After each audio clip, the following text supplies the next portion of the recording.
بسم اللہ الرحمن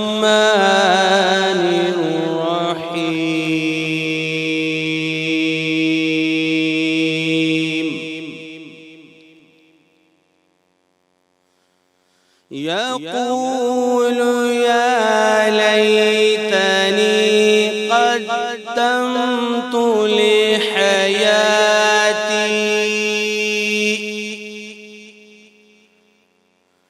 فَيَوْمَئِذٍ لَا يُعَذِّبُ عَذَابَهُ أَحَدٌ وَلَا يُوثِقُ وَثَاقَهُ أَحَدٌ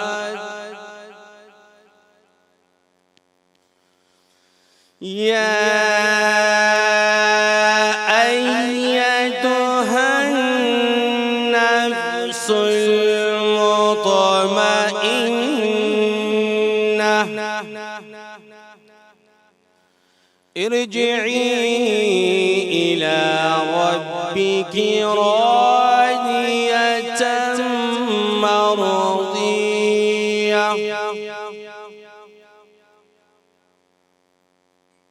ارجعي إلى ربك راضية مرضية فادخلي في عبادي وادخلي جنتي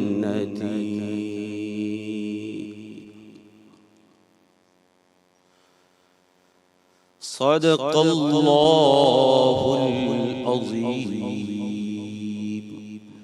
وبلغنا رسوله النبي الأمين الكريم.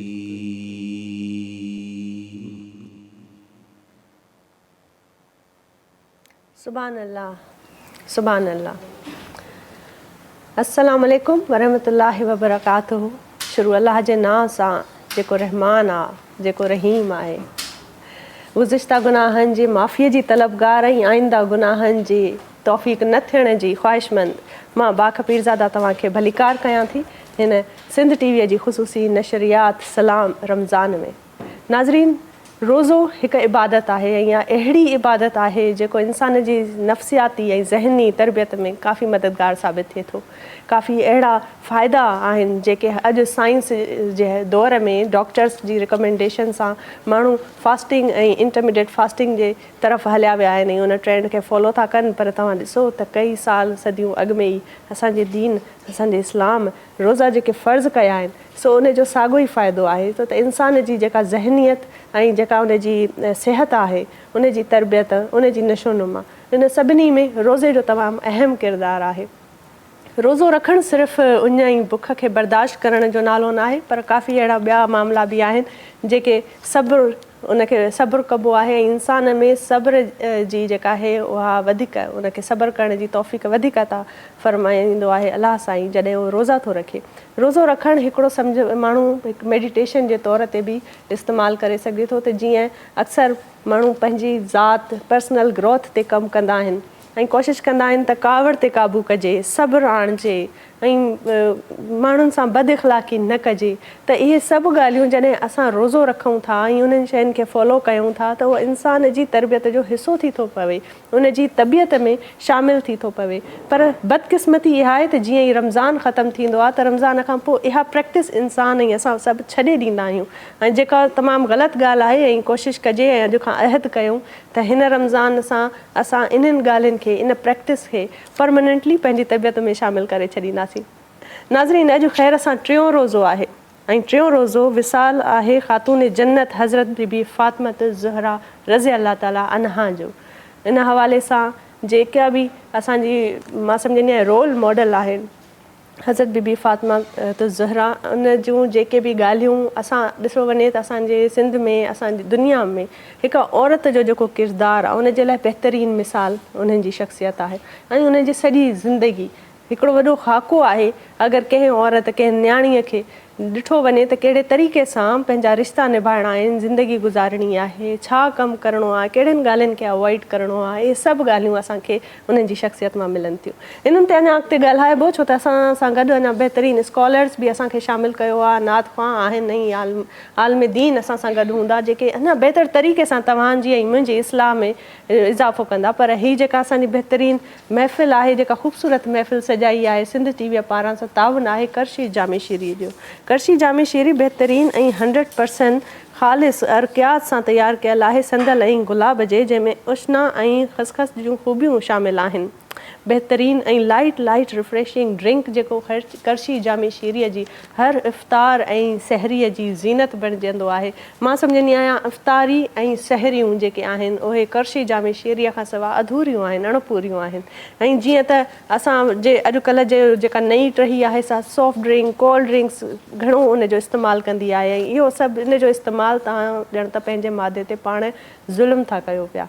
त इन खां बहितर आहे त तव्हां इन्हनि 100% ख़ालिस अर्कियात सां तयारु कयल ही जेको शरबत आहे करशी जामे शीरीअ जो, इनखे तव्हां इंजॉय कयो, इहा पियो, छो त इन सां तव्हांजी सिहत ते को ख़ासि कोई बि नुक़सानु न आहे, बल्कि अञा बहितर तव्हांखे फील कराईंदो, छो त इन जी ॾाढो सुठा इन जा फ्लेवर्स आहिनि। इन में इलायची फ्लेवर बि ईंदो आहे ऐं संदल ऐं गुलाब जो बि फ्लेवर ईंदो आहे। त तव्हांखे जेको बहितर फ्लेवर तव्हांखे लॻे तव्हां उहो इंजॉय कयो ऐं तव्हां ज़रूरु ट्राए कयो। ऐं मां सम्झंदी आहियां हर उमिरि जे ॿारनि जो फेवरेट आहे करशी जामे शीरी, चाहे कहिड़ी बि उमिरि सां माण्हू हुजे, ॿार हुजनि, वॾा हुजनि, पोड़ा हुजनि, उहे अफ़्तारीअ में सहरीअ में करशी जामे शीरीअ जो इस्तेमालु तमामु बहितरीनु उन्हनि जी फस्ट चॉइस हूंदी आहे। ऐं अगरि तव्हांखे एसिडिटी थी थिए, छो त अफ़्तारीअ में असां अक्सर पकोड़ा, समोसा ऐं तरियल शयूं घणियूं खाईंदा आहियूं, त उन्हनि जे करे एसिडिटी थी पवंदी आहे, बदहज़मी थी पवंदी आहे।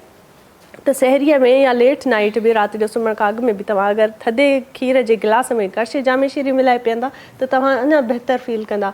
हिकिड़ो ढुक बि तव्हां पीअंदव त ईअं लॻंदो ॼण थधिकार थी पवंदो आहे। हर गर्मी, हर सर्दी हुजे, गर्मी हुजे, हर मौसम में बहितरीनु तव्हांजो दोस्त करशी जामे शीरी। करशी जामे शीरीअ सां गॾोगॾु असांजे प्रोग्राम खे जंहिं ताउन कयो आहे, सा ही ख़ूबसूरत ड्रेस जेका मूंखे पातल आहे, इहा आहे साइरिज़ा टेक्सटाइल वारनि जी। साइरिज़ा टेक्सटाइल वारनि जूं बहितरीनु डिज़ाइनिंग कलर्स ऐं जेका हिननि जी मां सम्झंदी आहियां कलर कॉन्ट्रास्ट कॉम्बिनेशन आहे, तमामु बहितरीनु आहे। रमज़ान आहे, रमज़ान खां पोइ त ईद अची वेंदी। ईद जी तयारियुनि में असांजूं जेके न्याणियूं आहिनि उहे मुंतज़िर हूंदियूं आहिनि त अॼु बाख असांखे कहिड़ी अहिड़ी ख़ासि टिप थी ॾिए पई। हिन ड्रेस सां गॾोगॾु बहितरीनु तव्हांखे टिप्स मां ॾींदसि ऐं हिन जे लाइ तव्हां इंतज़ारु कयो। इंतज़ारु इन करे कंदासीं छो त मुंहिंजूं जेके भेनरूं आहिनि उहे सोचनि थियूं अॼु छा ठाहियूं अफ़्तारीअ में। ख़ैर असां टियों रोज़ो आहे ऐं पहिरीं अफ़्तारी गुज़री वई, ॿिए रोज़े जी अफ़्तारी गुज़री वई, अॼु जो टियों रोज़ो आहे ऐं अफ़्तारीअ में अहिड़ी कहिड़ी ख़ासि शइ हुजे। ऐं उन जे लाइ बि मां तव्हांखे चवां थी परेशान थियण जी ज़रूरत ई न आहे, छो त असां सिंध टीवीअ वारा ऐं बाख तव्हांजे लाइ फ़िक्रु कंदी आहे त तव्हांखे इन्हनि ॻाल्हियुनि ते ॻणती करण जी ज़रूरत न आहे। अॼु जी अफ़्तारीअ में कहिड़ी ख़ासि डिश तव्हां ठाहींदा उहो असां तव्हांखे ॿुधाईंदासीं। ऐं असां सां गॾोगॾु जेके तव्हांखे ॿुधाईंदा सो शेफ़ आहे, अॼु असां सां गॾु मौजूदु आहे शेफ़ रमीज़। अस्सलाम वालेकुम शेफ़, हाउ आर यू? वालेकुम अस्सलाम, I am good, what about you? I am blessed. ऐं मां सम्झंदसि त जेको हीउ असांखे बरकतुनि वारो महीनो नसीबु थियो आहे, इन में जेतिरियूं थी सघे बहितरीनु अञा असां रेसिपीज़ जेके इंट्रोड्यूस कराईंदासीं। ऐं अॼु जी ख़ासि रेसिपी आहे उहा नाज़रीन खे मां ॿुधाइणु चाहींदमि। नाज़रीन खे मां इहो ॿुधाईंदी हलां त असांजो जेको शेफ़ फैसल आहे उहे उन्हनि खे माण्हू मिस कंदा हूंदा। शेफ़ फैसल जी जेको आहे उनजे लाइ मां दुआ जी तलबगार आहियां त जेके बि उनजा मदाह आहिनि, फ़ैन आहिनि, उन्हनि खे दुआ कनि, छो त उन्हनि जी तबियत थोरी नासाज़ीअ जी वजह सां उहे जॉइन न करे सघिया आहिनि ऐं उन्हनि जो एक्सीडेंट थी वियो आहे। इन करे तव्हां दुआ कयो ज़रूरु। रमज़ान जो भलारो महीनो आहे, अलाह कंदो त शेफ़ फैसल बिल्कुलु ठीकु ठाक असां सां गॾु मौजूदु हूंदा ऐं ईद ताईं इनशाला उन खां अॻु में बि असां सां शामिलु थींदा। जी रमीज़ साहब जी, छा था तव्हां ठाहियो? बिल्कुलु, त सभिनी खां पहिरीं बिस्मिल्लाह रहमान रहीम। तमामु ॾिसण वारनि खे सलाम, तव्हांखे रमज़ान जो रोज़ो ॾाढो मुबारक हुजे। त अॼु जेका असांजी रेसिपी आहे इहा आहे जेको आहे सो हिकिड़ा बेसूर बोंडा आहिनि, जेके हिकिड़ा डिफरेंट स्टाइल जा पकोड़ा आहिनि जेके तमामु बहितरीनु हूंदा। तव्हां मुंहिंजी स्टाइल में ॾिसंदव त मां तव्हांजो पंहिंजो शेफ़ रमीज़ तव्हांखे मां पंहिंजी स्टाइल ॾेखारींदमि त कीअं हूंदा आहे पकोड़ा। बिल्कुलु हूंदी त हर शइ खे उहा ई ॻाल्हि कई त मां बैलेंस करे तव्हां अगरि ट्राए कंदो तव्हांखे ॾाढो मज़ो ईंदो। त रेसिपी जेका आहे उहा आहे डालडा वारनि जी स्टाइल मुंहिंजी आहे। ऐं उन खां पोइ असांजो तलो कुकिंग ऑयल तमामु बहितरीनु हेल्दी कुकिंग ऑयल आहे। ऐं स्पॉन्सरनि खे त असां न विसारींदा हमेशह, छो छो त इफ़्तारी में तरियल वग़ैरह खाधा खाई खाई पोइ ॾाढी क्रेविंग हूंदी आहे त कुझु शरबत बि हुजणु खपे। त करशी जामे शरीन असां सां बहितरीनु जेको आहे ड्रिंक्स आहे उहा असां ज़रूरु ट्राए कंदासीं पीअंदासीं। उन खां पोइ जेसिताईं चांहि न हुजे त बिल्कुलु बि मज़ो न ईंदो आहे, थकावट हूंदी आहे त उन सां गॾो गॾु असां वटि चांहि आहे जेको आहे मेज़बान तमामु बहितरीनु टपाल मेज़बान असां वटि चांहि आहे।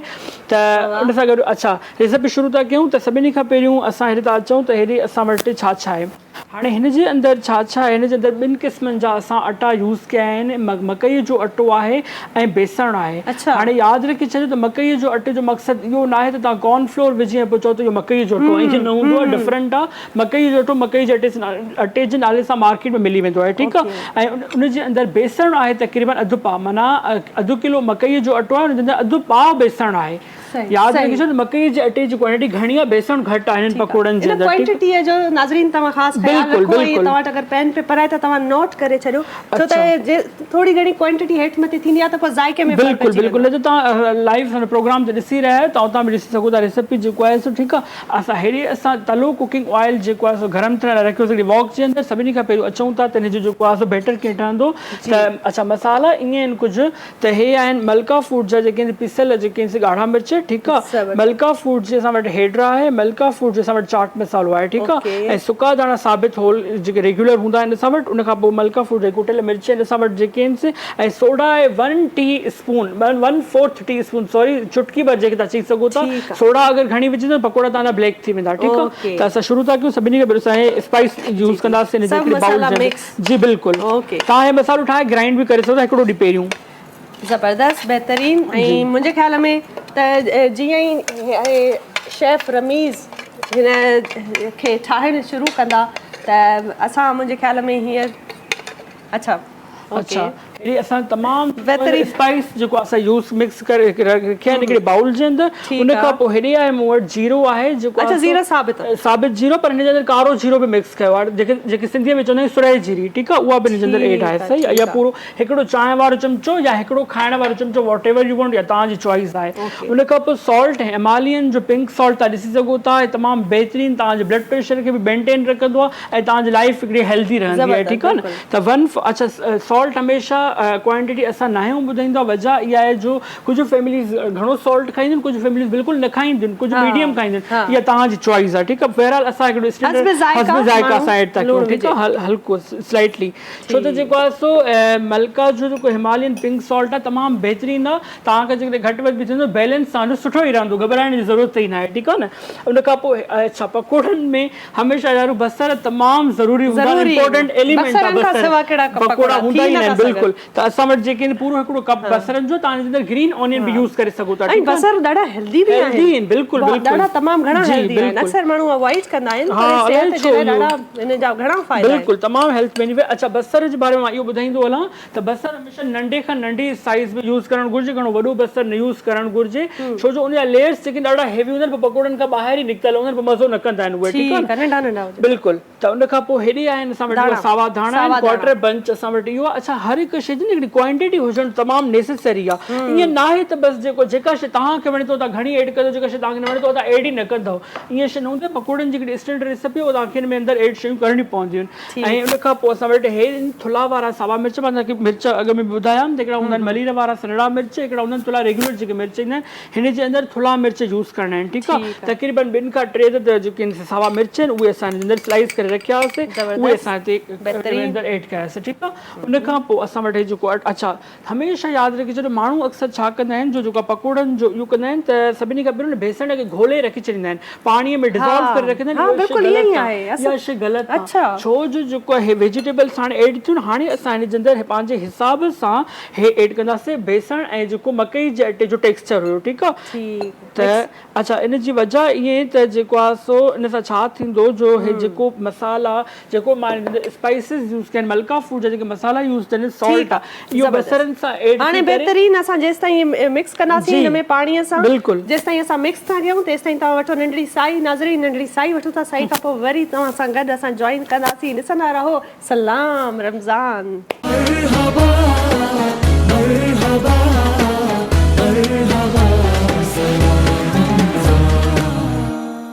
सलाम रमज़ान में तव्हांखे भलीकार कयां पई बाख़बीर ज़ादा तव्हांजे अॻियां हिकिड़ी बहितरीन महफ़िलूं सजायूं था पिया असां ऐं हे महफ़िल जेका आहे असांजी चांद रात ताईं जारी रहंदी ईद ताईं इंशाअल्लाह सफ़र असांजो रहंदो ऐं हर रोज़ असांजी मुलाक़ात रहंदी नाज़रीन असां सां गॾु बहितरीन स्कॉलर्स असांखे मौजूदु कयो आहे ऐं मां चाहींदसि त उन्हनि खे मां इंट्रोड्यूस करायां छो त तमामु बहितरीन घणियूं सुठियूं ॻाल्हियूं असां उन्हनि खां सिखंदासीं अॼु ऐं असां सां गॾु मौजूदु आहे रूहानी स्कॉलर आहिनि मिसिस शाह जेका तर्जुमान 6-1 ग्रुप आहिनि सो उन्हनि खे वेलकम था कयूं अस्सलाम वालेकुम मिसिस शाह। वालेकुम अस्सलाम। बहुत शुक्रिया बहुत मशकूर है हम कि आप आए हमारी इस महफिल में और चार चांद लगा लिया और आपकी बातों से उम्मीद है कि और ज़्यादा हमें इस्लाम मिलेगी इन्फॉर्मेशन मिलेगी और इंस्पिरेशन मिलेगी इंशाअल्लाह। मिसिस शाह सां गॾु असां सां गॾु बहितरीन नात ख़्वान मौजूदु आहिनि शहनाज़ यास्मीन आहिनि अस्सलाम वालेकुम शहनाज़ हुन सां गॾु जेका ॿी नात ख़्वान असां सां मौजूदु आहे सबिका मुमताज़ अस्सलाम वालेकुम सबिका। नाज़रीन जीअं त असां ॻाल्हायूं था त हीअ आहे रमज़ान जो महीनो बाबरकत महीनो ऐं हिन महीने जी जेका फ़ज़ीलत आहे सा रहमतुनि भरी ऐं हीअ जेका रहमत ऐं अहसान आहिनि मां सम्झंदी आहियां ख़ुदा ताला अलाह साईं जा आहिनि असांजे मथां चइबो आहे न त केतिरियूं नेमतुनि खां तव्हां इनकार कंदा छो त एतिरियूं नेमतूं आहिनि एतिरियूं ॻाल्हियूं आहिनि जिन ते ॻाल्हाइण मां सम्झंदी आहियां त असांजे प्रोग्राम जा वक़्तु ख़तमु थी वेंदो पर इहे ॻाल्हियूं न खुटंदियूं ऐं मां असां सां गॾु रूहानी स्कॉलर मौजूदु आहे मिसिस शाह मौजूदु आहे त मां चाहींदसि मिसिस शाह सां गुफ्तगू जो आगाज़ था कयूं। मिसिस शाह सबसे पहले तो आम मशकूर हैं कि आप आई हैं हमारी इस महफिल में और जैसे कि आप आई हैं तो सबसे पहला सवाल मैं करना चाहूँगी जो काफ़ी अरसे से मेरे जहन में एक चलता रहता था लेकिन मुझे समझ नहीं आता था कि अब इस चीज़ का किस तरीके से ज़िक्र किया जाए कि लोगों की इस्लाह हो और काफ़ी ऐसी बातें जो मुझे ख़ुद भी पता नहीं है तो मुझे भी उसके जानने की क्यूरियोसिटी रहती है। तो आप सबसे पहले ये बताएं कि एक रोज़ा एक इंसान की अपनी ज़ाती और ज़हनी उसका जो तरबियत है वो किस तरीके से करता है किस तरीके से उसके क्या क्या फ़ायदे हैं क्योंकि आजकल आपको पता है ट्रेंड आ गया इंटरमीडिएट फास्टिंग का डॉक्टर रिकमेंड कर देता है तो हर कोई फॉलो कर देता है लेकिन हमारे दीन में हमारे कुरान पाक में जो चीज़ हुक्म दी गई है उसको फॉलो करने में लोगों को मुश्किल क्यों पेश आती है? अल्हम्दुलिल्लाह रब्बिल आलमीन वस्सलातु वस्सलाम अला सय्यिदी अंबियाल मुरसलीन व अहले बैत अतहरी अजमईन। माशाअल्लाह आपने बहुत खूबसूरत सवाल से आगाज़ किया। अल्लाह की रहमत हो आप पर और तमाम देखने सुनने वालों के ऊपर। आप सबकी भी बेहद मशकूर हूँ सिंध चैनल की मशकूर हूँ कि उन्होंने मुझे इस खूबसूरत ट्रांसमिशन का हिस्सा बनाया और इतने अजीम दिन बीबी फ़ातिमा ज़हरा सलामुन अलैहा वसल्लम के दिन के ऊपर मुझे बोलने का मौका मिला। तो आपने जो सवाल किया है कि रोज़ा जो है रोज़ा वो वाहिद इबादत है जिसके बारे में परवरदिगार आलम ने फ़र्ज़ करने के साथ साथ एक इंसान को डायरेक्शन दी है कि रोज़ा फ़कत भूख और प्यास का नाम नहीं है। बिल्कुल भूख प्यास तो एक डाइट करने वाला भी कर लेता है, बीमार इंसान भी भूख प्यास का सामना कर लेता है, मजबूर इंसान भी कोई भिखारी कोई मोहताज भी कर लेता है, मगर रोज़ा वो इबादत है जिसके बारे में परवरदिगार आलम फरमाता है कि हर इबादत का बदला जन्नत है। नमाज़ पढ़ोगे जन्नत है, हज करोगे जन्नत है, वालिदैन की खिदमत करोगे जन्नत है, अलगर्ज जो भी कुछ कर लो मेरी राह में सोने के पहाड़ खैरात कर दो जन्नत है। मगर रोज़ा वो वाहिद इबादत है जिसका बदला मैं खुद हूँ। जी बहुत बड़ी इबादत है रोज़ा। और रोज़े का मतलब ये है कि आपने हर उस चीज़ को छोड़ देना है जिस चीज़ से अल्लाह उसकी मखलूक की दिलाजारी हो, जिससे अल्लाह नाराज़ हो उसकी मखलूक नाराज़ हो। और जैसा आपने कहा कि जी मुश्किल हो जाता है तो मुश्किल उनके लिए होता है जिनका ईमान कमज़ोर होता है। जब इंसान ईमान को मजबूत रखता है तो उसके लिए हर चीज़ आसान हो जाती है। सब चीज़ रमज़ान आता ही इसलिए है कि जिस तरह से आम सूरत हाल में इंसान अपनी हर बुराई हर गुनाह हर गलती का ज़िम्रा शैतान पे डाल देता है कि मैंने शैतान के बहकावे में आके नमाज़ छोड़ दी, मैं गाफिल बन गया, मैं वालिदैन से दूर हो गया, मैं दीन से दूर हो गया। तो अल्लाह ताला रमज़ान की चांद रात को शैतान को 30 दिन के लिए बंद करने के बाद इंसान को बताता ही इसलिए है कि ये 30 दिन तो शैतान बंद है। अब जितने भी गुनाह हो रहे हैं वो इंसान खुद है, जितनी भी गलतियाँ हो रही हैं वो इंसान खुद है, जितनी भी मिलावट हो रही है चाहे वो किसी खुराक में हो, चाहे वो किसी रिश्ते में हो, चाहे वो किसी भी मामलात में। और यहाँ पर पता चलता है कि इंसान का अपने नफ्स पे कितना काबू है, वो किस कदर काबिज है। जी बिल्कुल बिल्कुल। तो रोज़ा ज़बान का भी है, रोज़ा दिमाग का भी है, रोज़ा निगाह का भी है, तमाम चीज़ों का रोज़ा है। और अल्लाह ताला ये हमें ट्रेनिंग देता है कि 30 दिन और अगर इंसान इखलास के साथ रोज़ा रखता है तो मैं कहती हूँ कि शायद ये 30 दिन 365 दिन पे भारी हो जाते हैं। बेहतरीन अगर रोज़े वाकई आपके मकबूल हैं और इखलास के साथ हैं। बहुत ज़बरदस्त बहुत ज़बरदस्त। और जिस तरीके से मिसिस शाह ॿुधायूं आहिनि ऐं एक्सप्लेन कयूं आहिनि शयूं, ॾाढो बहितरीनु, ॾाढो सुठो लॻो असांखे बि। पर हींअर वक़्तु थियो आहे त नात रसूल अल्लाह सल्लल्लाहु अलैहि वसल्लम जो ॿुधियो वञे। सो अहिड़ियूं महफ़िलूं जेके आहिनि उहे अणपूरियूं आहिनि जेसि ताईं हज़रत मोहम्मद सल्लल्लाहु अलैहि वसल्लम जो ज़िक्र न थिए। सो नात जो टाइम आहे ऐं सबीक़ा मुमताज़ साहिबा खे मां गुज़ारिश कंदसि त आप नात सुनाएं प्लीज़। Thank U. खातून जन्नत हज़रत फ़ातिमा ज़हरा रज़ियल्लाहु तआला अन्हा का आज यौम विसाल का दिन है, तो उनकी शान में मैं बहुत ही खूबसूरत मस्कबत अर्ज़ करती हूँ।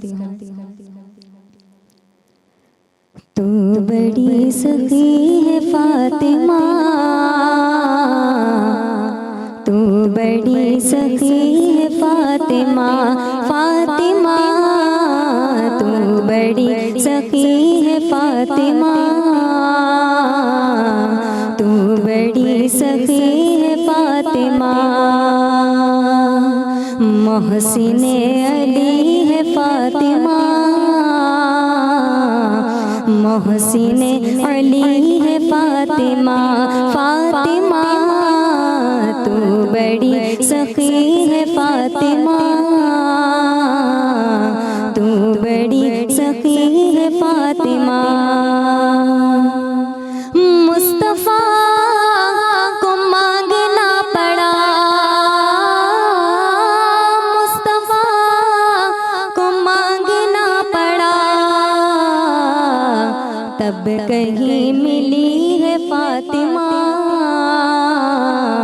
तब कहीं मिली है फ़ातिमा, फ़ातिमा तू बड़ी सखी है फ़ातिमा, तू बड़ी सखी है फ़ातिमा। इख्तियारे कुन के बावजूद, इख्तियारे कुन के बावजूद, जग की पीसती है फ़ातिमा, जग की पीसती है फ़ातिमा, फ़ातिमा तू बड़ी सखी है फ़ातिमा, तू बड़ी सखी है फ़ातिमा। कि रोटी तेरे हाथ की बनी,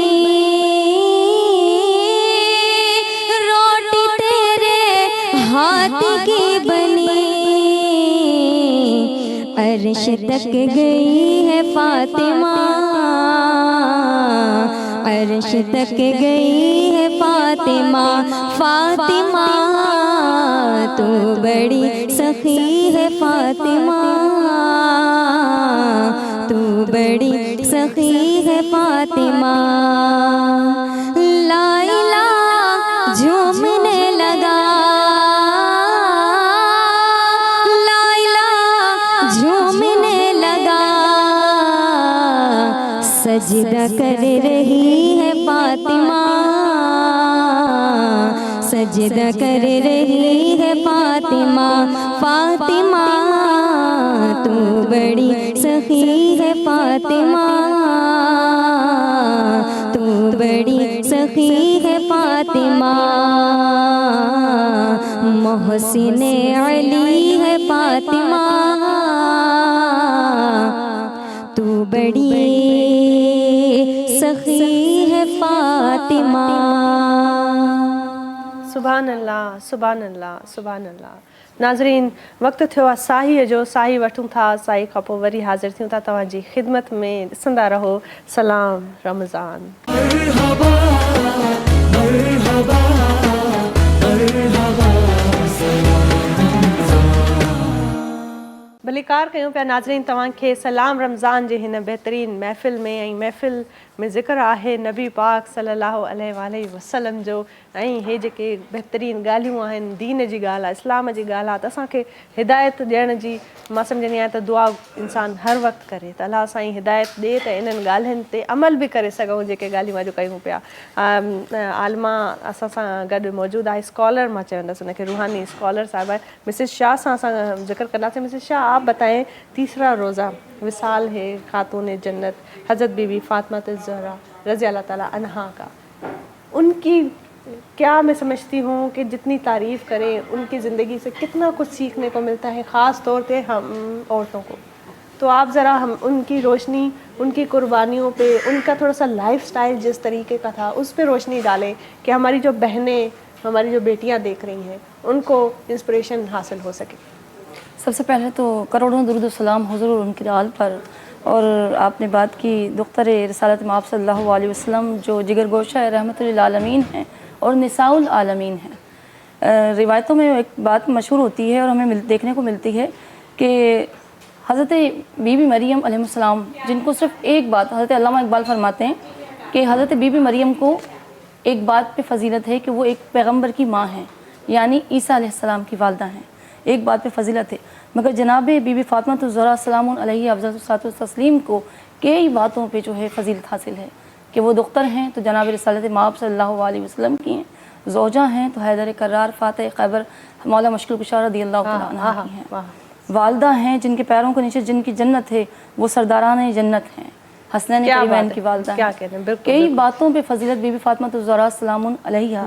آپ نے دیکھا ہوگا کہ ہم معلم اعظم حضرت محمد مصطفیٰ صلی اللہ علیہ وسلم کو مانتے ہیں کہ کائنات کے سب سے بڑے معلم اور ایک اچھے استاد، جو ایک اچھا استاد ہوتا ہے وہ اچھا پڑھاتا ہے اور جو اس سے زیادہ اچھا ہوتا ہے وہ اچھا سمجھاتا ہے، مگر جو سب سے اچھا ہوتا ہے وہ کر کے دکھاتا ہے. جناب رسول خدا صلی اللہ علیہ وسلم نے جب بیٹی کی تعظیم بتائی اور حضرت فاطمہ الزہرا سلام علیہ کی وجہ سے آج عورت کو جو تعظیم ہے، شاید کائنات کے کسی حصے میں کوئی کتاب، کوئی مذہب، کوئی اکیڈمی، کوئی این جی او، کوئی ادارہ نہیں بنا سکتا. بالکل. اور آج کل کتنا ہم لوگ کہتے ہیں کہ وومن امپاورمنٹ کی اسکیمز چلتی ہیں، ان کے جو ہے وہ کیمپینز چلائی جاتی ہیں، اور اب دیکھیں کہ اس سے زیادہ امپاورڈ عورت اور کون ہوگی. بالکل. ہم جس نبی کی امت ہیں، جس مذہب سے ہمارا تعلق ہے، وہاں بیٹی کے پیدا ہوتے ہی، اور اس وقت میں جس وقت میں اہل عرب بیٹی کو پیدا ہوتے ہی دفنا دیا کرتے تھے، بیٹی کے پیدا ہونے کو گالی اور باعث نحوست سمجھا جاتا تھا. اس دور کے اندر جناب رسول خدا نے سب سے پہلے جو تعلیم فرمائی نبوت کے اعلان کے بعد وہ یہ فرمائی کہ آج سے بیٹیاں دفنائی نہیں جائیں گی. بیٹیوں کے والدین کو برا نہ کہو کہ میں بھی بیٹیوں کا باپ ہوں. اور آپ نے بیٹی سے محبت کر کے بتائی کہ جب آپ چھوٹی ہیں تو آپ فرماتے ہیں کہ فاطمہ میرے جگر کا ٹکڑا ہے. جب آپ بڑی ہیں تو آپ بتاتے ہیں، آپ ہاتھ چوم کر بتاتے ہیں کہ فاطمہ میری ماں جیسی میرا خیال رکھتی ہے. اس کے بعد جب بی بی فاطمہ الزہرا سلام علیہ کی جب شادی ہو جاتی ہے، جب آپ ان کو بلاتے ہیں اور جب وہ آتی ہیں تو آنے کے بعد رسول خدا کا تعظیم میں کھڑے ہو جانا، پوری کائنات جن کی تعظیم کرتی ہے وہ تعظیم کر رہے ہیں بیٹی کی. تو یہ وہ سبق ہے، یہ وہ میسج ہے، اور یہ میسج ہمیں ملا کس کی وجہ سے؟ جناب فاطمہ الزہرا سلام علیہ کی وجہ سے، کہ بیٹیوں کو آج اتنی عزت دی جاتی ہے کہ آپ 10 بیٹے پال لیں، آپ کے لیے جنت کا شاید ایک دروازہ بھی نہیں کھلے گا. آپ نے 3 بیٹیوں کی پرورش کر لی، آپ نے 2 بیٹیوں کی پرورش کر لی تو آپ کے اوپر جنت کے دروازے کھل جاتے ہیں. جنت ضروری ہو جاتی ہے، آپ پہ واجب ہو جاتی ہے. آپ نے جنت بنا لی کہ بیٹیاں، مطلب بی بی فاطمہ کے صدقے ہمیں یہ عزت ملی، بی بی فاطمہ کے بابا کے صدقے ہمیں یہ توفیق ملی کہ آج کائنات میں کہا جاتا ہے کہ جی وجود زن سے ہے تصویر کائنات میرا. تو جی انہی کی عزتیں ہیں، اسی دین کی عزتیں ہیں بی بی فاطمہ کے توسل سے، ان کے فضل سے، کہ جو آج کی عورت، میں کہتی ہوں یہ کوئی ادارہ، این جی او یا کوئی ملک کا نعرہ نہیں دلا سکتا جو تعظیم ہمیں اسلام دلاتا ہے. کسی کتاب کے اندر کسی بھی جگہ پر اتنا چیپٹر کسی کے بارے میں نہیں آیا جس قرآن مقدس کے اندر سورہ نساء اور سورہ نساء کی پوری ظاہری تصویر بی بی فاطمہ الزہرا سلام علیہ، آپ کی پرورش، آپ کا بچپن، آپ عادت و اعتبار میں بی بی عائشہ رضی اللہ تعالیٰ فرماتی ہیں کہ ہو بہو جناب رسول خدا جیسی. آپ کا چلنا، آپ کا بولنا، آپ کا اٹھنا، آپ کا تحمل، آپ کی تمام چیزیں جناب رسول خدا. کیونکہ سب سے زیادہ وقت جو آپ کا گزرا، نبوت کے 5 سال پہلے آپ کی پیدائش ہوئی، سب سے زیادہ وقت آپ کا جناب رسول خدا کے ساتھ. جتنی بھی سمجھ لیں نبی کریم صلی اللہ علیہ وسلم کی اگر ظاہری طور پہ ہم کسی خاتون کے اندر دیکھنا چاہتے ہیں، فیمیل ورژن میں دیکھنا چاہتے ہیں، کہ جناب رسول خدا کی تمام تعلیمات ظاہری طور پر وہ بی بی فاطمہ سے ملتی ہیں. جناب فاطمہ جناب رسول خدا صلی اللہ علیہ وسلم سے اس قدر پیار کرتی تھیں، بے انتہا پیار کرتی تھیں کہ اگر بابا جان نے کھانا نہیں کھایا تو وہ نہیں کھائیں گی، اگر بابا جان افسردہ ہیں تو ہنسی انہیں نہیں آئے گی، خوشی انہیں نہیں ہوگی. اور اپنے بابا جان کی تمام تعلیمات کی، مطلب فرض تو بعد میں ہوئی ہیں، مگر تمام عادت و اطوار بی بی فاطمہ الزہرا सलामुन अलैहा की आदत इतवार में नज़र आती थी। बीबी फातिमा की ज़ात गिरामी वो वाहिद ज़ात है जिन्हें सरदार खातून जन्नत का लक़ब दिया गया कि जो दुनिया में ही सिर्फ ताज़ीम नहीं है उनकी, निसाउल आलमीन हैं आप, जन्नत की ख़वातीन की सरदार। वो किस वजह से? वो रिसालत माब सल्लल्लाहु अलैहि वसल्लम की जिगर गोशा है। और सब्र और तहम्मुल का भी सबसे बेहतरीन मिसाल उनके सलीके, उनके रवैये से मिलती है। आजकल की औरतों में, बहनों में, मेरी बेटियों में, मेरी माओं में इतनी फ्रस्ट्रेशन, इतनी इरिटेशन आ गई है। अब चाहे उसकी वजह कोई भी हो सकती है, जैसे भी हालात, लेकिन फिर भी आप देखें किस तरीके से उनका लाइफस्टाइल, अगर आप देखें एक लेसन हासिल कर सके, एक सबक हासिल कर सके, तो हमारे सामने तो मिसालें हैं और बहुत अजीम मिसालें हैं। किसी किताब का वर्क नहीं है, ये एक अजीम मिसालें हैं और रहती दुनिया तक इससे अजीम मिसाल नहीं आ सकती जो कि हमें किरदार में मिलते हैं उम्महातुल मोमिनीन से। जनाब खदीजा को देखें जिनकी तरबियत बीबी फातिमा, जिनकी तरबियत उनके हाथों से और बेटी, आपकी बात काटते हुए कहूँगी माजरत के साथ, बेटी का अपना एक उनका रोल था, लेकिन बीइंग अ वाइफ जी एक क्या उन्होंने खूबसूरती से उस रिश्ते को निभाया और जो मिसालें कायम की हैं। बिल्कुल बिल्कुल। जब मैं समझती हूँ क़यामत एक औरत जो है इंस्पिरेशन हासिल कर सकती है। क़यामत तक ऐसी मिसाल दोबारा नाजिल नहीं हो सकती कि जब माएँ बीबी फातिमा तो ज़हरा जैसी हों तो बेटे इमाम हुसैन जैसे होते हैं। वाह, बिल्कुल। सुभान जब माएँ ऐसी हों, जब माँ दुनियादारी में लगी होगी, माँ ग़ीबतों में होगी, माँ ड्रामा, मूवीज़, गाने, म्यूज़िक में लगी होगी, तो बच्चों की तरबियत कैसी होगी? आप 100% ना सही, अगर 10% भी हयात बीबी फातिमा की ज़ात को अपने अंदर शामिल कर लेते हैं या अपनी ज़िंदगी में शामिल कर लेते हैं, आपकी ज़िंदगी में 100% सुकून आ जाता है। ऐसा ही है। हम फॉलो करते हैं अगियार को, हम फॉलो करते हैं उस फैशन को जिस फैशन से हमारा कोई वास्ता नहीं। हम एक भी सुन्नत, हम एक भी आदत अगर उठा के देखें किताबों में या हिस्ट्री में, या हम अपने मामलात को देखें कि हमारे जो रोल मॉडल्स हैं या हमारे जो आइडियल होने चाहिए, इन हस्तियों को होना चाहिए। मैं कहती हूँ आप ट्रक भर के, कंटेनर भर के बच्चियों को जहेज़ में फर्नीचर देते हैं, तमाम चीज़ें देते हैं, अगर आप एक आदत बीबी फातिमा की भी साथ में कर दें सब्र की, तो शायद हमारे माशरे में तलाक का रेशियो कम हो जाए। बिल्कुल ऐसे ही। अगर सब्र, तहम्मुल, ज़बान दराजी, इन तमाम चीज़ों की छोटी छोटी चीज़ें अगर बता दी जाएं तो शायद हमारे माशरे में तलाक का रेशियो न रहे। और जैसे कहा जाता है कि आप किसी से 2 बोल मीठे बोल लें, तो वो भी एक सदका जारिया है। जैसे कहते हैं कि हम कुछ लोग, आपने पहले बहुत खूब ये फरमाया कि कोई अगर कहे कि मेरी तो इतनी अतात ही नहीं है कि मैं कोई सदका दे सकूं, तो कितना आसान है उसके लिए ये करना कि आप किसी से मुस्कुरा के बात तो कर सकते हैं ना, वो भी तो एक सदका ही है। मैं आपकी बात को पूरा कर दूं कि जनाब रसूल खुदा ने जब सदके के फ़ज़ाइल बताए तो किसी ने अर्ज़ की कि या रसूलल्लाह, ऊँट सदका करना, गाय सदका करना, बकरा सदका करना किसी की बिसात ना हो, वो माल असबाब ना कर सकता हो, तो आपने फरमाया क्या वो एक अच्छी बात भी नहीं कह सकता? बेहतरीन, अच्छी और मीठी बात कहना भी सदका है। बेहतरीन, ज़बरदस्त और बहुत अच्छी बातें हो रही हैं। लेकिन मैं जो है एक दिखाना चाहूँगी, शेफ़ हमारे रमीज़ हैं जी। शेफ़ साहब कहाँ तक पहुँचे आप? जी बस ये हमारे पकोड़े जो है ऑलमोस्ट हो चुके हैं, बस अभी सॉसेस जो है वो रेडी करा था मैं, ताकि वो एक ज़्यादा अच्छा फ्लेवर आ सके इसमें। ज़बरदस्त, बेहतरीन पकोड़े बिल्कुल तैयार हैं। और अभी और क्या आप इसके बाद कोई मशरूब, कोई शरबत तैयार? जी बिल्कुल, ड्रिंक भी है, ड्रिंक भी आपको तैयार करना सिखाएंगे। नाज़रीन, बेहतरीन असां वटि जेको आहे ज़बरदस्त रेसिपी तैयार थी वई आहे। ऐं उते शेफ़ रमीज़ जेके आहिनि उहे तव्हांजे लाइ ॾाढो बेहतरीन पंहिंजूं रेसिपियूं तैयार था कनि। पकोड़ा ज़बरदस्त अॼुकल्ह तैयार था थियनि। ऐं हींअर हाणे छो त नाते रसूल जो टाइम थी वियो आहे, नाते रसूल पाक सल्लल्लाहु अलैहि वसल्लम ॿुधंदासीं। नात खां असां सां मौजूद आहे शहनाज यासीन। अस्सलाम वालेकुम शहनाज जी, कौन सी नात अभी हमें आप सुनाएंगे? बिस्मिल्लाह। औज़ु बिल्लाहि मिनश शैतानिर रजीम, बिस्मिल्लाहिर रहमानिर रहीम। जी मैं मदीने के हवाले से नात पेश करूँगी जिसमें फातिमा ज़हरा की हमें विलादत करी दिन है। मदीने से बुलावा आ रहा है, मदीने से बुलावा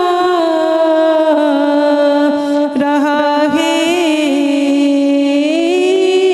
मदीने से बुलावा रहा है। मेरा दिल मुझसे पहले जा रहा है, मेरा दिल मुझसे पहले जा रहा है। और शबे फुरक़त से दिल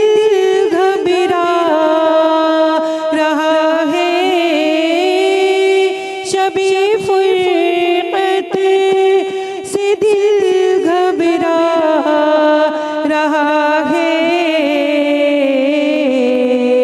मदीना आपका याद आ रहा है, मदीना आपका याद आ रहा है। यहाँ मर्जी नहीं चलती किसी की, यहाँ मर्जी नहीं चलती किसी की, मदीने वाला ही बुलवा रहा है, मदीने वाला ही बुलवा रहा है।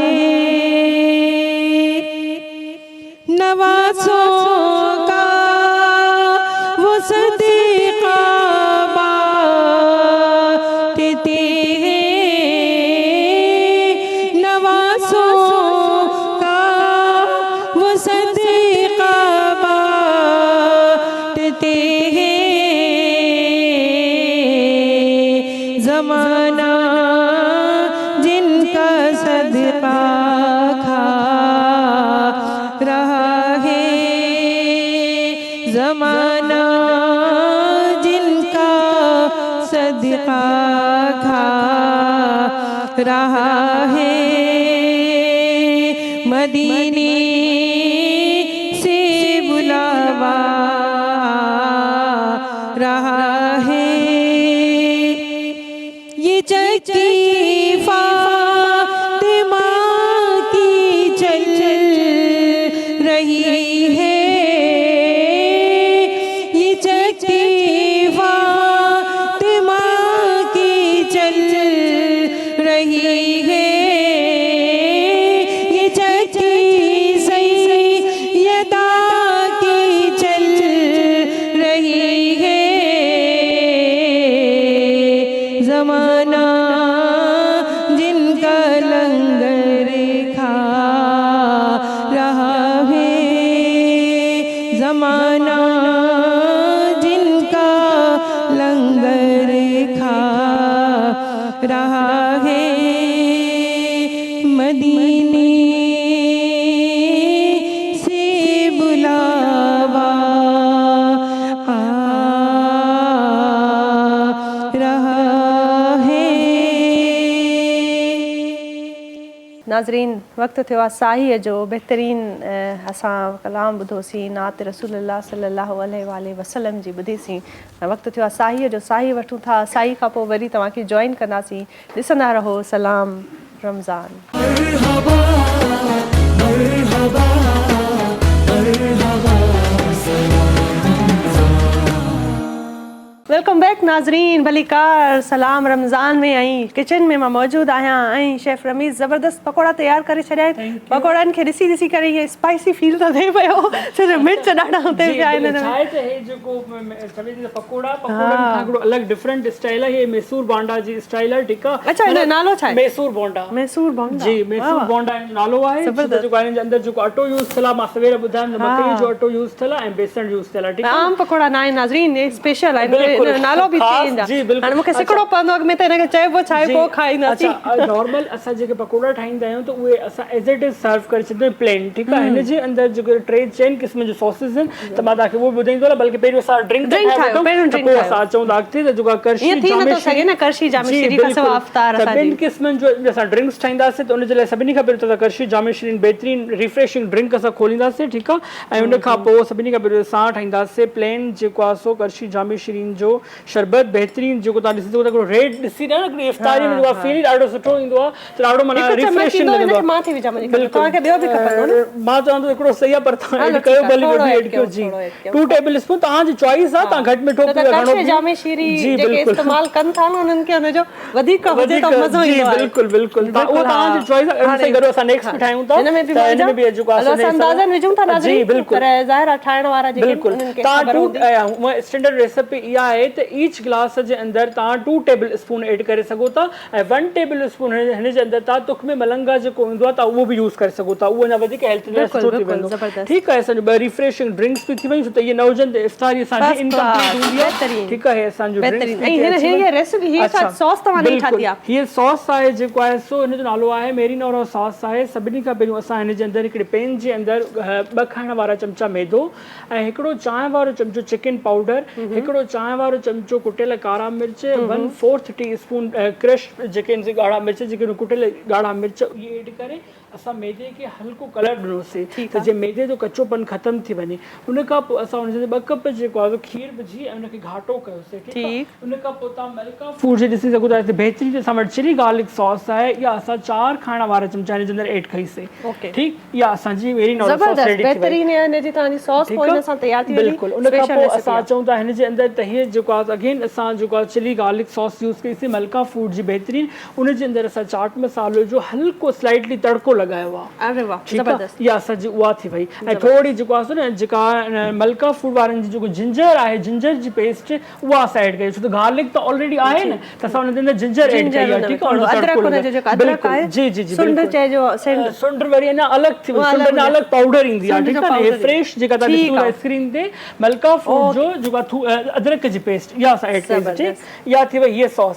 उन खां पोइ हिन ते तव्हां अचो, हीअ पार्सले क्रीमी सॉस आहे जंहिंजे अंदरि क्रीम आहे ऐं पार्सले आहिनि जेके सावन धाणनि वांगुरु मिली वेंदा आहिनि मार्केट में, फाइन चॉप थियल आहिनि ऐं स्लाइटली इनखे बि हल्को जेको असां क्रीम सां टॉस कयो आहे, त इहा असांजी पार्सले क्रीमी सॉस। बहितरीन, ज़बरदस्त, वॾी महिरबानी तव्हांजी। ऐं शेफ रमीज़ जेके पंहिंजूं स्पेशल रेसिपीज़ सां तव्हांखे सॉसेस ॿुधाया ऐं ज़बरदस्त। मां वरी पकोड़ा पई चवां, मैसूर बोंडा आहिनि इन्हनि सां गॾो गॾु। हींअर हाणे असां वञूं था पंहिंजनि महिमाननि ॾे ऐं मां पंहिंजनि महिमाननि ताईं पहुचां ऐं उन्हनि खे चवंदसि छो त जेके असांजे खाइण पीअण जूं जेके बि आहिनि असां वटि रेसिपीज़ आहिनि ऐं असांजी रूटीन थी पवे ऐं जीअं तरीक़े सां असां इन्हनि शयुनि खे पंहिंजी डेली लाइफ में रूटीन में ऐड कंदा आहियूं, त मां ज़रूरु इन शइ ते बि रोशनी विझणु चाहींदसि। त असां सां गॾु जेका स्कॉलर साहिबा मौजूद आहे मिसेस शाह मौजूद आहे। मिसेस शाह, आपसे हम पूछेंगे कि आप बताएं कि खाने पीने की जो हमारे ये जो हो जाते हैं ना कि एक के बाद एक पकौड़े खा लिए, फ्रूट चाट खा लिया, दही बड़े खा लिया, इफ्तारी में इतना बंदा ओवर ईटिंग हो जाती है कि फ़ील होता है कि बहुत कुछ खा लिया और फिर सो जाते हैं और फिर सहरी का अपना एक रूटीन होता है। तो इस्लाम में जिस तरीके से बताया गया है कि आप कम खाएं और जो है थोड़ा सादगी इख्तियार करें, जैसे अक्सर लोग होते हैं कि अब हमारे पास ट्रेंड हो गया है कि जितनी अच्छी और अहतमाम के साथ हमारी इफ्तार पार्टियाँ हो गई तो अब वो एक अना का मसला हो गया है कि भाई फ़ला बंदे की इफ्तार पार्टी थी तो उसने इतने एहतमाम के साथ इतने खानों और वेन्यू में उसके साथ यही आइटम्स थे तो मैं और ज़्यादा आइटम्स के साथ करूँगा। एक मुकाबला आ गया है, एक दुनियावी एक कंपटीशन शुरू हो गया है। अब वो इस्लाम और दीन का जो असल मकसद है उस चीज़ से लोग हट गए हैं। इसके बारे में क्या कहना चाहेंगे आप, और इन चीज़ों को किस तरीके से हम जो है वापस अपना उस सीधी राह पर हिदायत जो हमें दी गई है कुरान पाक में, दीन में, इस्लाम में, उस चीज़ को कैसे हम एक्सेप्ट कर सकते हैं और अपनी रूटीन में शामिल कर सकते हैं? माशाल्लाह, बड़ी अच्छी बात बोली आपने कि किस तरह से कर सकते हैं। दरअसल दीन बेसिकली मजहबी तवाज़ुन का है कि हर चीज़ के अंदर तवाज़ुन रखा जाए। अल्लाह के नबी ने फरमाया कि जो मियाना रवि जिसने इख्तियार की वो कहीं पे भी ना तो मोहताज होगा, ना मफलूक होगा, ना नाम मुराद होगा। वो मामला ग़िज़ा का हो, वो मामला सोने का हो, जागने का हो, काम काज का भी हो, हद से तजावुज़ हम जिस चीज़ में भी करेंगे, खुराक में हद से तजावुज़ करेंगे बीमार पड़ जाएंगे, बातचीत में हद से तजावुज़ करेंगे हम एक दूसरे की नज़र में बुरे बन जाएंगे। कसरत किसी भी चीज़ में आफत ले आती है, वो ग़िज़ा हो, वो मामलात हो, वो कोई भी ऐसी चीज़ हो। इलाज में भी कसरत इलाज करते रहेंगे और जब तक आप परहेज़ नहीं करेंगे तो आपका इलाज मुकम्मल नहीं होगा। जिस तरह से कहते हैं ना कि परहेज़ आधा इलाज है, हम डॉक्टर के कहने से हलाल चीज़ों को भी छोड़ देते हैं मगर अल्लाह के कहने से हराम चीज़ों से भी दूर नहीं रहते। हम हराम सिर्फ ग़िज़ा को समझते हैं कि ये खाना हलाल है, ये खाना हराम है, हालांकि अल्लाह के नबी ने फरमाया कि गुस्सा भी हराम है और इस गुस्से को कसरत से हमने عادت و اتوار اور روٹین آف لائف کے اندر شامل کیا ہوا ہے. یہ حرام چیز جب ہماری زندگی میں شامل رہتی ہے, چاہے وہ گھریلو بیس پہ ہو, چاہے وہ ہمارے معاشی معاملات پر ہو, سیاسی معاملات پر ہو, کسی بھی ماحول میں جب حرام کا عنصر آتا ہے تو نہ تو اس میں کامیابی ہوتی نہ اس میں برکت ہوتی. جس طرح سے آپ نے غذا کا سوال کیا, تو جس طرح سے ڈاکٹرز بتاتے ہیں, ماں باپ بتاتے ہیں, یا کوئی ڈائٹ پلان کرنے والا بتاتا ہے, یا جم کا انسٹرکٹر بتاتا ہے, تو تمام چیزوں میں توازن ہی بتاتا ہے کہ صبح میں آپ نے ہلکا کھانا ہے, دوپہر میں آپ اسکپ کر سکتے ہیں, یا پھر آپ نے سیلڈ کھانی ہے یا ہلکا پھلکا لینا ہے, رات میں آپ نے کھانا ہے. اسی طریقے سے کھانے کی ترتیب بھی بتا دی گئی کہ آپ عشاء کے وقت میں کھانا کھا لیں. سونے سے میڈیکل سائنس کہتا ہے سونے سے 3 گھنٹے پہلے, 2.5 گھنٹے پہلے آپ جتنا پہلے آپ کھا لیں گے اتنا اچھا ہوگا. جس طرح سے ہمارے بچپن کے زمانے میں, آج بھی کچھ گاؤں اور اندرون سندھ کے علاقوں میں ایسا ہوتا ہے کہ عشاء کے فوراً بعد کھانا کھا لیا جاتا ہے. تو بنسبت شہر والوں کے وہ گاؤں والوں کی صحت دیکھیں یا ان لوگوں کی صحت دیکھیں جو کھانا بہت جلد کھا لیتے ہیں. اور امیونٹی بھی ان کی زیادہ ہے. جی, یہاں پہ تو امیونٹی لیول اب ختم ہو گیا ہے. ان کی آئی سائٹ ویک نہیں ہوگی, ان کی بونس ویک نہیں ہوگی. انسان کو فیل ہوتا ہے کہ ہم بڑھاپے کی طرف جا رہے ہیں. تو ہم کسی بھی چیز میں جب توازن نہیں رکھیں گے, جس طرح سے منع کیا گیا ہے کہ کھانے کے فوراً بعد, سائنس بھی کہتی ہے, حدیث بھی کہتی ہے, روایت بھی کہتی ہے کہ کھانے کے فوراً بعد پانی نہ پیا جائے. ہم ایک بہت بڑا ایک ہیوی میل لے لیتے ہیں, اس کے بعد ہم پانی پی لیتے ہیں, تو میدے کا کام بڑھ جاتا ہے. میدا دیر میں ہضم کرتا ہے. میدے کے اندر اللہ نے ایک نظام رکھا ہے نا کہ وہ غذا کو ہضم کرے گا. جب ہم اس میں پانی ڈال دیں گے تو اس کا کام بڑھ گیا. تو اسی طریقے سے جب افطار ہم 16 گھنٹے کے بعد کر رہے ہوتے ہیں, 14 گھنٹے کے بعد کر رہے ہوتے ہیں, تو 16 گھنٹے سے ہمارا میدا خالی ہوتا ہے. اس میں ہم تیز ٹھنڈا شربت پی لیں گے, وہ نقصان ہے. بہت زیادہ پانی کا جو استعمال کریں گے وہ نقصان ہے.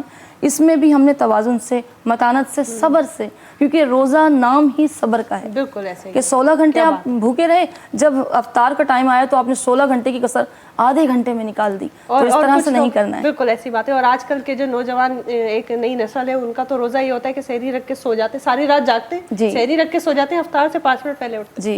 جی, جیسے میں نے آپ کو کہا نا کہ روزہ بھوک پیاس نہیں ہے. بھوک پیاس تو مریض بھی برداشت کر لیتا ہے, سفر میں رہنے والا بھی کر سکتا ہے, قید میں رہنے والا بھی کر سکتا ہے. روزہ رکھ کر آپ نے بدنی عبادت دینی ہے نا, آپ نے بتانا ہے کہ روزے کا مقصد کیا ہے, کہ وہ عبادتیں جو آپ عام روٹین میں نہیں کرتے, جو اہتمام آپ نہیں کر سکتے.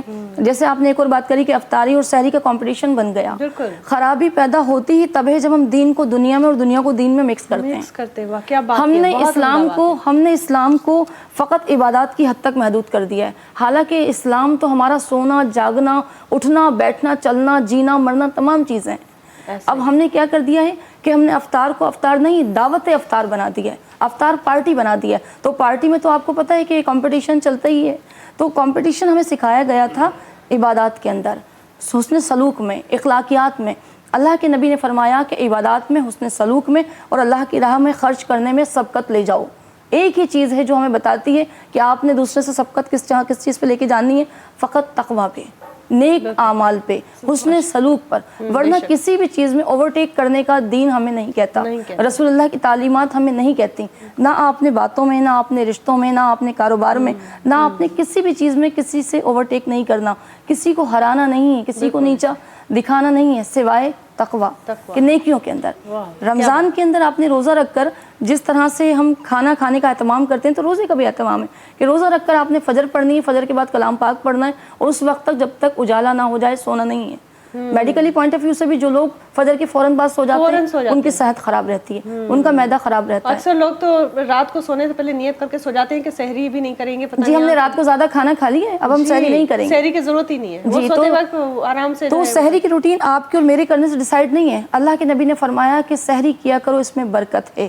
جس چیز پہ اللہ کے نبی نے برکت کہی تھی اس میں خیر بھی ہے اور برکت بھی ہے. خواہ وہ 2 میٹھی کھجور کھاؤ, چاہے وہ آپ ایک دودھ کا پیالہ پئیں, 1 گلاس پانی پئیں, کچھ بھی پئیں, سحری میں اٹھیں, اہتمام کریں. جس طرح سے نماز سے پہلے ہم نیت کرتے ہیں, ہم حج پہ جانے سے پہلے نیت کرتے ہیں, تو سحری بھی ایک نیت ہے. بالکل بہترین, بہت اچھے طریقے سے آپ نے ڈیٹیل میں سمجھا لیا. بہت شکریہ آپ کا, بہت مشکور ہیں آپ کے کہ آپ آئیں اور آج کے ہماری اس خصوصی نشریات میں اور اس بہترین محفل میں آپ ہمارے ساتھ شامل ہوئی ہیں. شکریہ, بہت شکریہ. میں ایک چھوٹا سا میسج آپ کے تھرو دینا چاہتی ہوں. میں یہ دینا چاہتی ہوں کہ ہم جب رمضان ختم ہو جاتا ہے, اپنے سامعین کو, دیکھنے سننے والوں کو بھی, کہ جب رمضان ختم ہو جاتا ہے تو خدا را ہم رمضان سے نکلتے ہیں, ہم اسلام سے نہیں نکلتے. تو لہٰذا نماز کی روٹین, قرآن کریم کی روٹین اور باقی اخلاقیات کی روٹین کو بھی قائم رکھا کریں, کہ فقط رمضان ہی اسلام نہیں ہے, ہمارے تمام اعمال اسلام ہیں. بہتر, زبردست, بہترین. نہیں ناظرین, وقت تھیو آتا ہے नात रसूल अल्लाह सल्लल्लाहु अलैहि वसल्लम ॿुधिजे, बहितरीन ॻाल्हियूं असांजे रूहानी स्कॉलर सां। ऐं हीअ जेको प्रोग्राम जेको असां पेश कयोसीं सुतावन हुयो करशे जामी शीरी जो, करशे जामी शीरी जेका 100% ख़ालिस अर्कियात सां संदल ऐं गुलाब जे अर्कियात सां तयारु कयो वेंदो आहे ऐं अशनास ऐं ख़सख़स जूं ख़ूबियूं इन में शामिलु आहिनि ऐं बहितरीन रिफ्रेशिंग ड्रिंक आहे। बजाए हिनजे जे सॉफ्ट ड्रिंक ऐं कोल्ड ड्रिंक्स तव्हां ॿारनि खे पियारियो ऐं पंहिंजे मादे ते पाण ज़ुल्म कयो, उन खां बहितर आहे त तव्हां करशे जामी शीरीअ खे इस्तेमालु कयो। सहरियुनि में अफ़्तारनि में बहितरीन मशरूब आहे, सभ खां बहितरीन। मां सम्झां थी त तव्हांजी तबियत खे बि अञा सुठो ठाहींदो ऐं एसिडिटी जेका असां फ्राइड शयूं खाईंदा आहियूं, तरियल शयूं खाईंदा आहियूं अक्सर पंहिंजे अफ़्तारनि में, त एसिडिटी थी पवंदी आहे, बदहज़मी थी पवंदी आहे। उनजे लाइ बि तव्हां खीर में शरबत ठाहियो असांजो करशी जामी शीरीअ जो ऐं उनखे इंजॉय कयो। हर मौसम में बेस्ट मां सम्झंदी आहियां त सभ खां बहितरीन दोस्त तव्हांजे दस्तरख़ान जो जी शान जेका आहे उहा वधाए छॾींदो आहे करशी जामी शीरी। ऐं असांजो बि करशी जो दस्तरख़ान हिते लॻंदो आहे सलाम रमज़ान जे सेट ते, ऐं सभु असांजी जेके टीम जा मेंबर्स आहिनि उहे माण्हू जेके स्क्रीन ते नज़र था अचनि ऐं उहे बि जेके स्क्रीन ते नज़र कोन था अचनि पर उन्हनि जो कंट्रीब्यूशन असांखां बि वधीक आहे, उहे सभु मिली करे असां अफ़्तारी कंदा आहियूं ऐं करशी जामी शीरीअ जे दस्तरख़ान सां अफ़्तार थींदी आहे। ऐं ख़ैर असां अॼु टियों रोज़ो हुयो ऐं मां चाहींदसि त अॼु तव्हां दुआऊं कयो पंहिंजे लाइ बि ऐं असांजे लाइ बि। ऐं तावन असांजे प्रोग्राम खे कयो आहे, हीअ मूंखे ख़ूबसूरत ड्रेस पातल आहे, इहा आहे सायरिज़ा टेक्सटाइल जी। सायरिज़ा टेक्सटाइल वारनि तावन कयो आहे छो त बहितरीन उन्हनि जूं ड्रेस कलेक्शन्स आहिनि जेके मां सम्झंदी आहियां उन्हनि खे उहे ठाहिनि था। उन्हनि जी ड्रेस डिज़ाइनिंग जेका आहे, कलर कॉम्बिनेशन जेको आहे बहितरीन आहे ऐं फैब्रिक जी सिलेक्शन बि ॾाढी सुठी अथनि। त ईद अचण वारी आहे ऐं मुंहिंजियुनि भेनरूं अगरि सोचनि थियूं त ईद ते कहिड़े ब्रांड जो कपिड़ो पायूं, किथां शॉपिंग कयूं, त सायरिज़ा टेक्सटाइल जी डिटेल्स स्क्रीन ते ईंदी हूंदी, तव्हां इन्हनि खे कॉन्टेक्ट करे था सघो ऐं ऑनलाइन ऑर्डर करे था सघो पंहिंजनि ईद जे जोड़नि जे लाइ ऐं वॻनि जे लाइ।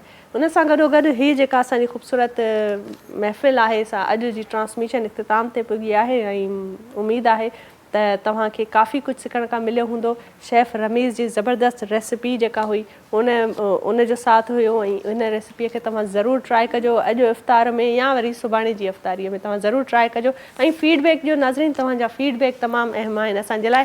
वेंदे वेंदे नाते रसूल पाक सल्लल्लाहु अलैहि वसल्लम जेको आहे असांखे ॿुधाईंदा कादरी साहिबु मोहम्मद अनीस कादरी साहिबु आहिनि, उन्हनि खे असां गुज़ारिश कंदासीं त नात रसूल अल्लाह ॿुधाइनि ऐं पंहिंजो खोड़ सारो ख़्यालु रखो, मूंखे दुआउनि में यादि रखो, असां सां गॾु रहजो, पंहिंजो ख़्यालु रखो। अल्लाह हाफ़िज़। सल्लल्लाहु अलैका या रसूल अल्लाह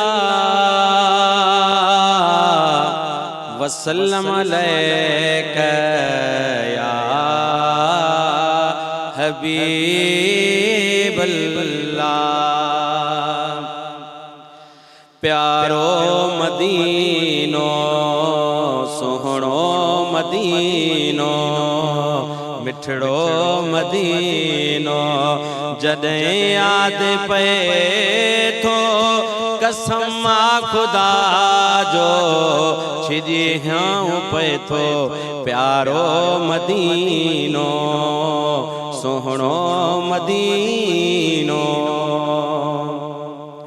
वापस वरसे छो रही उत पवां पाड़ो पिरीअ जो न असली छॾियां पाड़ो पिरीअ जो न असली छॾियां करे दिल थी दाहूं करे दिल थी दाहूं जॾहिं पुर पए थो कसम खुदा जो छिॼियाऊं पए थो।